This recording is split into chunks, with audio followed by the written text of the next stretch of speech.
And it is my great pleasure to introduce Todd Vradenburg, the Executive Director of Brave Beginnings. And Todd is here to talk to us today about our smallest superheroes. Thanks, Jane. Before we get started, I'll play a little 60-second video for you that describes our program a little bit better than I can. So why don't we play this video and then we'll chat a little bit. Yeah. What do you think? Hey everybody, I'm John Cena. This is my good friend Nurse Tori. Hi. Today she's visiting me at work, and while you may think that's cool is her office, where she helps save little lives. Nearly 500,000 babies are born prematurely every year in the US. 500,000. But thanks to medical advances and people like my friend Tori, those little lives are in excellent hands. Brave Beginnings is making sure every neonatal intensive care unit has the equipment needed to give preemies a fighting chance to survive and thrive. Visit bravebeginnings.org today to see how they're helping preemies with their first act. Thank you for caring. Now to show you my favorite place, the cafeteria. Oh. So Todd, maybe you can just start by telling us a bit more about Brave Beginnings. How did Brave Beginnings begin, and the overall mission and why this is so important? Brave Beginnings began by accident, in all honesty. In 2006, the Will Rogers Foundation, who we administer Brave Beginnings, was asked to get involved with a project at a hospital in Los Angeles. And it really wasn't what we did. We focused on pulmonary medicine. We have a program called the Will Rogers Institute that goes back to when we had a hospital called the Will Rogers Hospital that focused on pulmonary health. But we got into it, and by 2010, we learned about a problem that no one was talking about. And that is there are 500,000 babies born prematurely every year in the US, 15 million worldwide. And technology is great for premature infants at this point, but hospitals need more and they need better. They can save a baby's life now at 23 weeks, and gestation is 40 weeks for those who don't know. But at 23 weeks, that's great, they can save the life, but the quality of life is really the issue, and that's to strive. So surviving is key, absolutely, and hospitals, NICUs need more and better of this equipment. And so we found that this problem exists and no one was addressing it. Doctors and nurses are being asked to perform miracles every day to not only save these children, but when they leave the hospital, be as normal as it would if they went to 40-week gestation. And no one's helping them. And we decided this is something we need to do. We need to do this desperately. So you have talked about, and I have read about what you refer to as the golden hour. Mm-hmm. So maybe tell us what that is and why that is so important, and then how the equipment and so on plays into that. The golden hour is key. That's the first hour of life for these infants. And when they're born, pulmonary function, brain function, neurological systems are all not ready. These babies were not ready for launch, so to speak. So the equipment is what makes putting these babies in an environment as close to the womb as possible is essential. And where you run into a problem there is some NICUs who don't have enough equipment have to transport a baby to another hospital that has this equipment. And in that golden hour, you could have traumatic effects because transportation, up till now, till recently, there's almost a 100% guarantee there'll be brain bleeding. And with brain bleeding, there will be some kind of problems. But one of our success stories in recent years, we partnered with a company called Transportal, who've come up with a transportation device which minimizes brain bleeding for that transportation issue. But transportation happens because you have a NICU that's a level 2. So NICUs go level 1 through level 4. Level 1 being your maternity ward, level 4 being your most severe, a children's hospital. You have many hospitals that are level 2s, and they need to get a baby to a level 3 because they can't provide that care. And that's the void we're trying to fill. We're trying to help those level 2s become level 3s so they don't have to transport babies, and level 3s become level 4s again, so transportation's not needed. So tell us a little bit about the number of hospitals and pieces of equipment that you have, or I've also heard the number of applications for grants versus how many you're actually able to fulfill and so on. So tell us a little bit about sort of what the state of the nation is from a hospital perspective. There are 980 NICUs in this country. In the last 10 years, we've seen probably 45% growth in the number of NICUs because we have 500,000 babies born prematurely every year. Why they're born prematurely is a whole nother discussion that we won't take time today to get into, but it is, for example, the United States is number 6 on the top 10 list of premature births in the world. That's incredible. Behind China and India and Bangladesh and the Republic of Congo, the Philippines, the United States. We're 6 on that list. And there is a huge problem. So I've got so many thoughts going through my head. Yes. Redirect me. Okay, so we were talking about the hospital. Okay, so we were just talking about 980 hospitals. Yeah. Yes. So there's just this need for these NICUs have grown out of basic demand. Yeah. And they are making it work with rented equipment. And sometimes there's not enough equipment. So tough decisions have to be made. And the survival rates are there, but quality of life. So if they can leave a baby in an incubator that's full service a bit longer, not just survive, but to develop more, that's where we see a big difference. So that's where these hospitals have such a need, is because the demand is there. Yes. So obviously survival is the absolute first most urgent piece. But you've talked a lot about, you've mentioned now, and you and I have spoken about how thriving and sort of the impact of that first hour and possibly first days and weeks. Right. Can you talk a little bit about some of the problems that can come out of a premature birth if the treatment is not available, or what some of those risks are? The most extreme severe is cerebral palsy. That's due to brain bleeding. That's probably on the very extreme end. What you have is a generation of kids growing up with cardiovascular ailments, neurological development issues, cognitive issues, social behavior issues. So many of the therapeutic technologies that are out right now, I don't know if companies realize it or not, especially when the therapeutic technologies are focused on young childhood development. A good percentage of those children were preemies. And that's where the focus needs to be, is not just on the survive, because the survive is there now. I'll give you an example. At 23 weeks, I was at the hospital in St. Louis at the Children's Hospital, and we gave them funding to buy a transport unit. It's the Cadillac of transport units, right? It's pressurized. It flies with a team, a nurse, a doctor. They brought in a baby from Joplin, Missouri. And this baby had just been born at 23 weeks. The skin on this baby was almost translucent. And the doctor said to me, he said, "Oh, look, you get to see your transportation unit in work." So they brought the baby in and so forth. And the team went to work and making sure this baby was going to survive. And he says, "We're going to save this baby's life, but he's going to have a long, tough go of it, probably for the rest of his life, because there's just some things we cannot help replicate that the mom's womb could." So that's where the thrive part comes in, is therapies are needed, different programs are needed, different technologies in the NICU to help replicate that system and make sure a neurological system develops fully, a cardiovascular system develops fully, cognitive issues develop fully. So in terms of, you've already started talking about that sort of thrive piece and what happens after the fact. In terms of that, like, how do you want us, individuals, or other organizations to participate? I guess really it's about raising funds to make sure that every baby who's born prematurely actually has access to the right technologies. Absolutely. Well, the number one issue is awareness. Awareness that we have a huge prematurity birth issue just in the U.S. alone. We have one worldwide, but we'll start right here at home, trying to help fix that problem. And until we have that problem fixed, we need people to understand that hospitals have needs.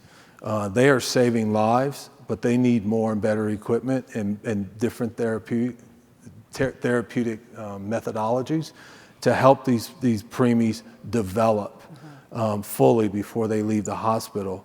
So often, parents are taking babies home who still need more help for a year or two to come. There's a statistic, $5 billion lost in work wages because parents can't go back to work because they have to take care of their kids full time the first couple of years. And we're talking about the smallest of preemies. Not a baby that was born a week early or 2 weeks early, but we're talking about babies born at that 23 weeks all the way up to 30 weeks, just a bit too soon. So one is awareness. Two, we need companies to partner with us to raise funds because we need to put this program out of business. We really do need to solve this problem and make sure every hospital in this country has the equipment they need and that every level 2 has the ability to be a level 3, to cut this transportation issue. Because if we can cut the transportation issue, that solves a big deal of the problems because of the brain bleeding. If we can get companies behind a company like Transportal that we just supported, who are showing, we have a hospital in Virginia who just gave us our first report, 0 brain bleeds with utilizing this new system of transport. But it's not cheap. And it's a one-time use device because it's individualized for that baby. And so we need insurance companies to pay for that and not just have the hospital pick up that bill. So we need companies to partner with us to help put Brave Beginnings out of business. And the way we're going to put it out of business is making sure 980 NICUs across the country have exactly the equipment they need to take care of these kids. So, okay, so in terms of putting yourself out of business, you've mentioned the number of hospitals now that have NICUs, and you've talked about bringing the number 2s to a number 3. Right. Do you feel like you guys are at a 50%, 70%, 20%? Not even close. No. Brave Beginnings, in earnest, since 2009, we've given out grants to 175 hospitals. And there's 980. Now, maybe not all 980 need our assistance, but it's safe to say 75%, 80% do. So we're not even close. We just scratched the surface. We've spent $8 million giving out grants, and we haven't even scratched the surface. NICU equipment is extremely expensive. It's a $16 billion with a B like boy, $16 billion marketplace worldwide. The US represents 30% of that market. And NICUs are in this catch-22. Their survival rates are fantastic. So why do you need more equipment? And doctors and nurses are trying to explain it's about quality of life. It's about caring about what these kids, how they're going to develop so they don't have learning disabilities, so they don't have physical disabilities. So you're saying that one of the pieces of awareness that really is sort of a gap right now is that people see success from a survival perspective and think that means the problem is going away, when in fact the problem goes beyond that. Absolutely, absolutely. So you've mentioned equipment. So can you talk to us a little bit about the pieces of equipment? You've mentioned the transport equipment, but what are the other pieces, and is there an evolution, even since you started, in terms of the kind of equipment? It sounds like there has been some in terms of transports and so on. Right. The transport device is very new. Really cool, if I can use that word. I'm at CES. I can say cool, right? I think so. Really cool. One of our early grants, we gave a hospital money that they could buy a monitoring system to monitor the level of oxygen in the blood. They were going by and pricking the baby in the bottom of the foot and drawing blood every hour to an hour and a half, measuring the oxygen and deciding how are we going to regulate this oxygen. And this is for a baby who is breathing on his or her own, and the heart's going on their own. So they're out of the Cadillac incubator. They are now in a scaled down type incubator. So these physical measurements have to happen. They wanted a grant just so they could buy a monitoring system that paced on, and it monitors in real time, and it can adjust the oxygen in real time. And they don't have to prick that. And they don't have to prick that baby and cause that trauma to the brain and cause trauma to a neurological system. You got to realize this baby's already gone through trauma. It's not supposed to be out here in the real world with us, and now you're putting it through more trauma. That's an example of what we've seen as progression. It's really the monitoring systems that we see that hospitals need more. So they're not manually monitoring, but the system is monitoring and making adjustments in real time. Oxygen flow, nutritional flow. Our very first grant, and this is how far things have come, our very first grant and why we did this, they were manually giving babies CPR. And they were losing babies because you can imagine the lungs on a premature infant are tiny, tiny. And if you go a little bit too far, you're going to blow up those lungs. And they were losing babies because they needed modern equipment where they didn't have to manually give these babies oxygen flow. And so that's a given now. There's no premature infant in 2020 that's coming out and going and it being manually cared for, not in the US. But they should be able to stay in that system for longer than just their survival period. They should be able to stay in that system all the way till it's time to go sometimes. Got it.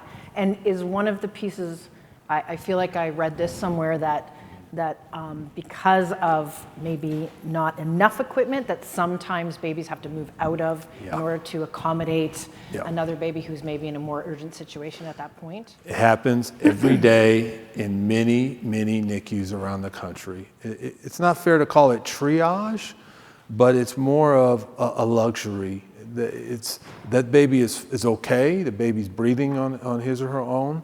So we're going to move that baby to an infant bed system and not leave it in this incubator that's a controlled environment that has automatic monitoring system, that has automatic airflow system and nutritional system. Because is this the Cadillac? That's the Cadillac. The Cadillac incubator is the one that there's a couple of manufacturers out there. Okay. One really popular. I won't plug either one of those companies here today. It's not actually called Cadillac. No, I call not it made by GM. Call it the Mercedes, call it whatever you want, call it the Ferrari. But that's the issue. Is keep being able to allow that baby to stay in that system a bit longer. But because new preemies arrive daily, sometimes hourly, that baby has to go and a new one has to come in for survival reasons. Not just for developmental reasons. Well, I think as a parent, learning this type of information and thinking that at some time you might be at risk or your baby might be at risk of having to move out of optimal situation is really terrifying, I guess, is how I would describe it, because I have seen some of the images and so on of one of the babies I saw. It looked like the foot, that little foot that you were talking about, was about this big, which is pretty incredible to imagine. So in terms of that focus on Thrive, if there were 3 things any one of us could do, or walk away from today, in terms of whether it's a local thing or like, what would you recommend? How do we get the word out, and what do we want to share? One, acknowledge that we have a prematurity birth issue in this country. And let's not pretend that we don't, because we do. We have a really big one. And if we can share that information, that would be helpful. Do you have any, I know you didn't want to get into the issue of why that is, but do you have any thoughts or advice or on that front? Or do you just feel it's too big at the moment and we just need to be aware of it and try to work on being proactive? I don't want to minimize the problem with why we have premature birth, but it comes down to healthcare.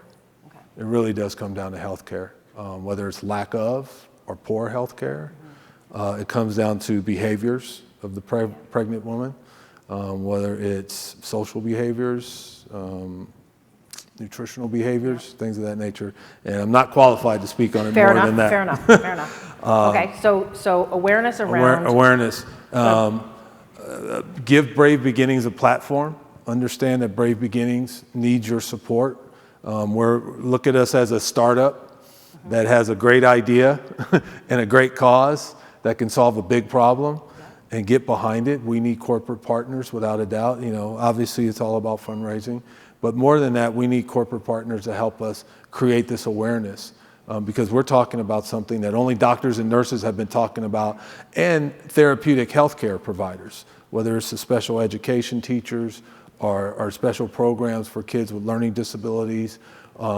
They're the ones talking about this.